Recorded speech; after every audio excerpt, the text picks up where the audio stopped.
Alright everyone, it's time for a slightly funny video because of the actual response that was given, but John Kelly sort of responding when asked about that teacher in California who he went on that crazy rant.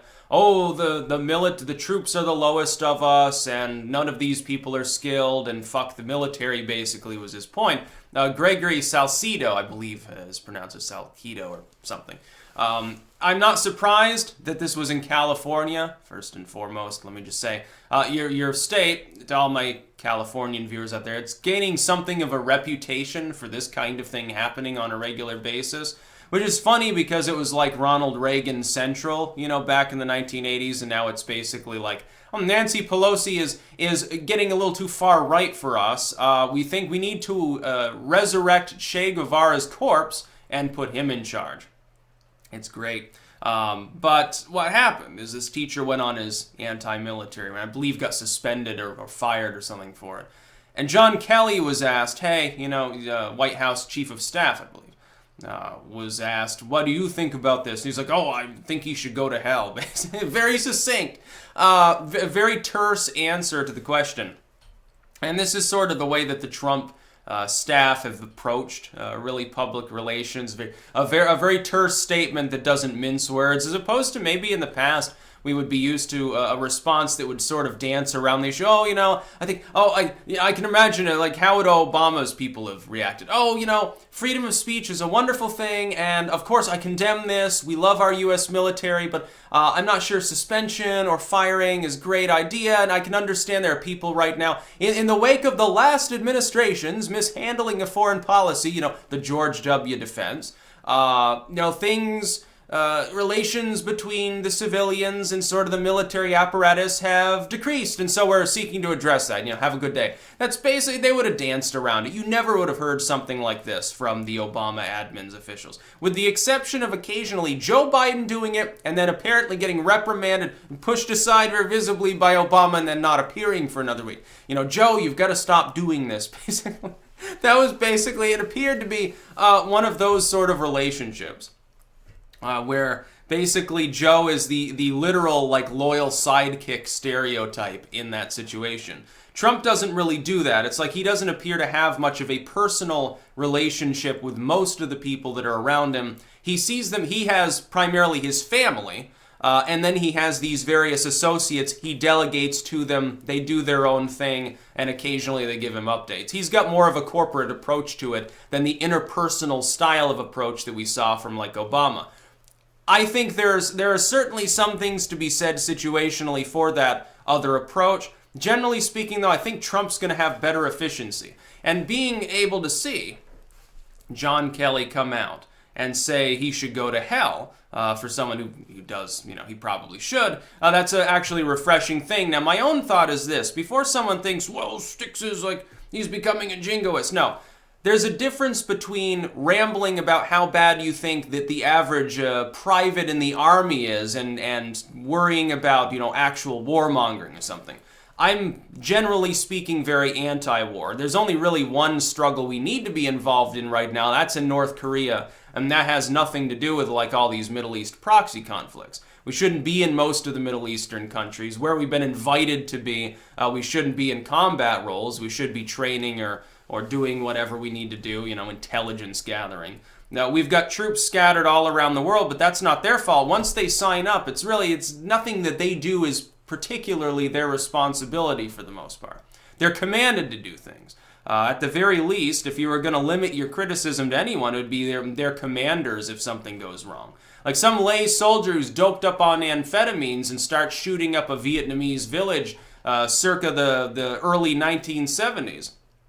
Yeah, when someone's commander is giving them drugs 4 times a day and telling them, basically anything that moves can be shot, therein lies the problem. It's like with the torture pictures and videos and stuff that we got during the Bush admin. You'll remember from Abu Ghraib. You'll remember. All of the sort of poop-butt little individuals that were there were prosecuted. In reality, though, it was basically a cultural thing. The subculture, an insular subculture at a very secretive military location is created. It's semi-isolated. And a culture is created in which a few individuals who are corrupted basically slowly corrupt everybody else.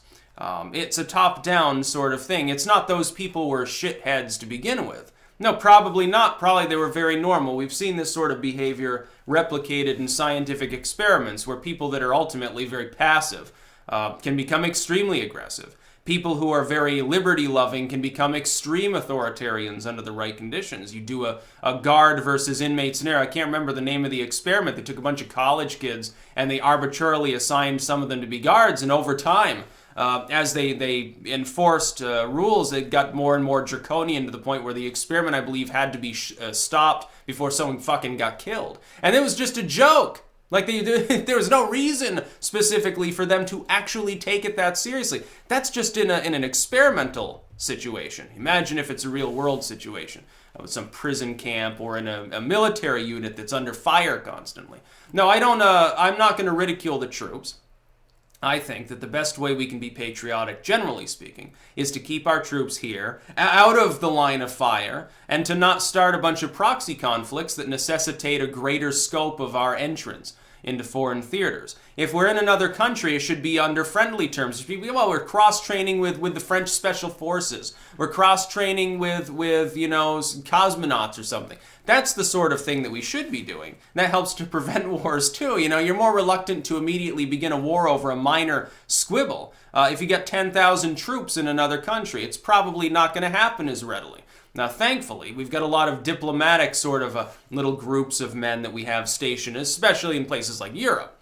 And that's a good thing. But then we've also got a bunch of active combat going on, and we don't even have an American government, and haven't for a long time, that's willing to declare war. They don't even declare war anymore. They just say, hey, Congress, can we bomb things? Oh, yeah, you can bomb things. And they do whatever they want. It's like, Congress has completely abandoned its own responsibility. It doesn't want to be saddled with the blame for when our foreign policy is shit. They handed it off to a bunch of basically arms-dealing companies, military generals, and whoever happens to be in the White House at the time. Well, that can be for better or for worse. Let's say that the person running the White House is totally inept. Now, I don't think that about Trump. I think he's showing more restraint than Obama, and Obama was considered like some great peacemaker. He wasn't a great peacemaker. His covert war continued for his entire 2 terms in places like Yemen and Pakistan, leading to probably some hundreds of thousands of deaths. That's a war. I'm sorry, if you're bombing a country with drones or with actual people flying over in a fucking metal contraption, that is an act of war. The fact that nobody wants to say it's an act of war, because we're so great and noble, because we're the U.S., we have the stars and stripes, doesn't mean it's not warmongering, dude. It's exactly what it is. But that being said, that's not criticism of the people in the military, it's criticism of the foreign policy and of the military complex at large. Which takes those same soldiers that this teacher feels so strongly about, feels so negatively about, and puts them through a meat grinder. And by the way, saying that the military's not skilled, what are you talking about? Do you think that these people are ignorant? No, I don't think so. Some of these people can do all sorts of cool things, like they can fix a plane. Yeah, can you do that? Can you create explosives out of, random materials you're going to find in a department store? No, probably not. But I bet a lot of our soldiers can.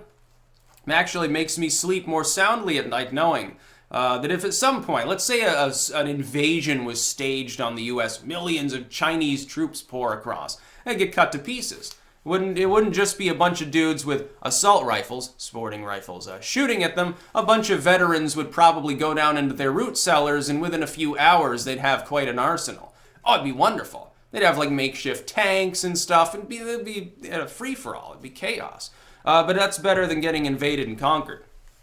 No, I support them troops by wanting to keep them in the United States, preferably. Or at least to keep them out of combat rules. Out of areas that they might get, a leg blown off. It seems like the sort of thing you generally want to avoid unless you're a shitty person. Yeah, I'm not a jingoist for suggesting that I'm not going to sit there ridiculing people who randomly... they sign up for the military, therefore they're a terrible person. No, you do realize there are a lot of people who go there to get like a scholarship to go to college. Like I had a roommate, oddly enough, he was a libertarian. Gave me a Ron Paul calendar at one point, actually. He had been in I believe, the Navy. And he was studying engineering. He was like a straight A student in engineering. So he's not dumb. He's a smart dude. And he was a veteran, basically.